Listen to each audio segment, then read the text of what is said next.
Espace TV. Au cœur de la présidentielle américaine 2020.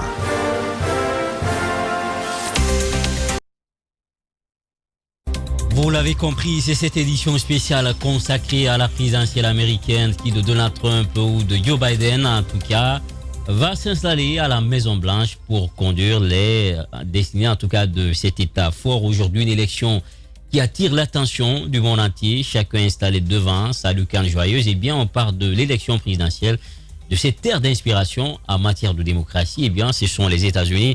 Souleymane Ba, il est toujours avec nous.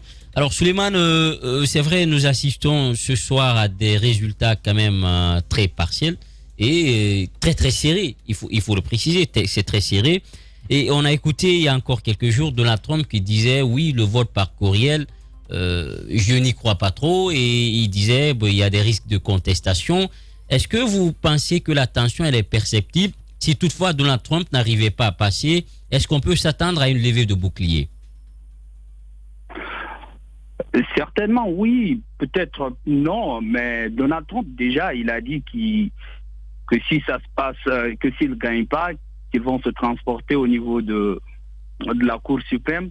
Ça on le sait déjà, mais dire qu'il va contester les résultats si lui il ne gagne pas, on sait que c'est ce type de discours il a l'habitude de tenir. Mais par rapport au vote par correspondance, voici le schéma. On sait celui qui est à la tête de la poste USPS, on sait qu'il a des acquaintances avec Donald Trump.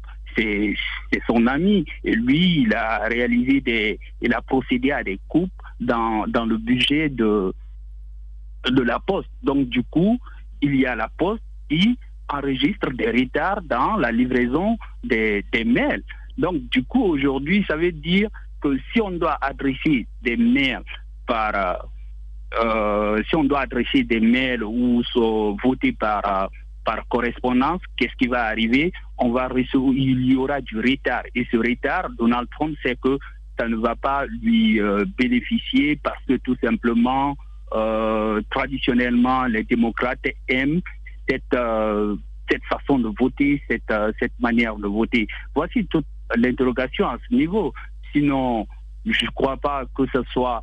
C'est vrai qu'il y a des États comme Oregon qui ont l'habitude de voter par correspondance, mais je crois que sur combien d'années, sur 10 ans, il n'y a eu que 14 cas de fraude ou quelque chose comme ça. Donc, il est dans l'intimidation, il est en train de pousser ces gens parce que même à Michigan, aujourd'hui sur NPR, j'étais en train d'écouter qu'il y a eu des supporters de Trump qui se sont rendus dans des bureaux de vote avec leurs armes et tout, juste parce qu'on voulait intimider les gens, installer ce climat de peur, et voilà, comme ça pourrait lui profiter.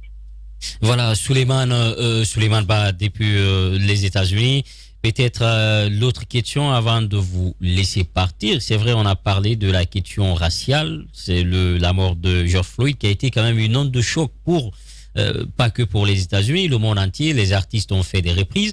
Mais il faut quand même parler aussi culture, du cinéma. On a vu quand même des acteurs hollywoodiens qui apportaient leur soutien à Joe Biden.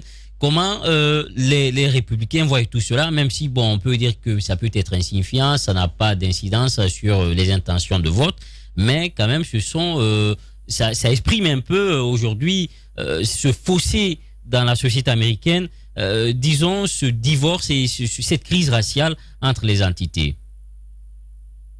Oui, mais Djiba, cette question ne peut pas être réglée si aujourd'hui ceux qui sont victimes du système ne veulent pas aujourd'hui être dans l'action, aller voter. Ils n'ont pas cette culture, ils ne votent pas, ils refusent de voter. Et c'est pour cela qu'on passe aujourd'hui par les artistes. Vous avez vu cette fois-ci que le taux de participation a vraiment grimpé parce qu'il y a eu assez de campagnes autour de cela avec l'arrivée de Donald Trump à la Maison-Blanche. C'est vrai que c'est une personnalité, c'est un personnage atypique.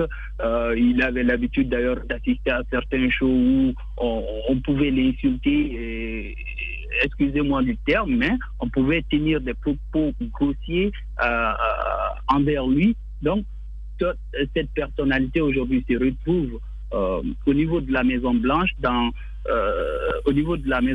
le bureau ovale, Donc c'est pour vous dire que et toute cette injustice raciale à laquelle on a assisté aujourd'hui, à laquelle on a assisté pas aujourd'hui, mais disons que Donald Trump, il est en train de souffler sur les braises et voilà, moi je crois que ça lui profite et je ne sais pas comment il fait sa politique. C'est vrai qu'il dit qu'il n'est pas politicien, mais aujourd'hui, le jeu qu'il est en train de jouer, je me dis que c'est largement au-dessus des politiques. Voilà. Souleymane Ba, en tout cas, il ne reste plus qu'à vous dire merci. Certainement, on pourra vous rappeler d'ici 6 heures, ici, heure de la Guinée, pour comprendre s'il y a une évolution de ce côté. Merci d'avoir accepté notre invitation. La solidarité.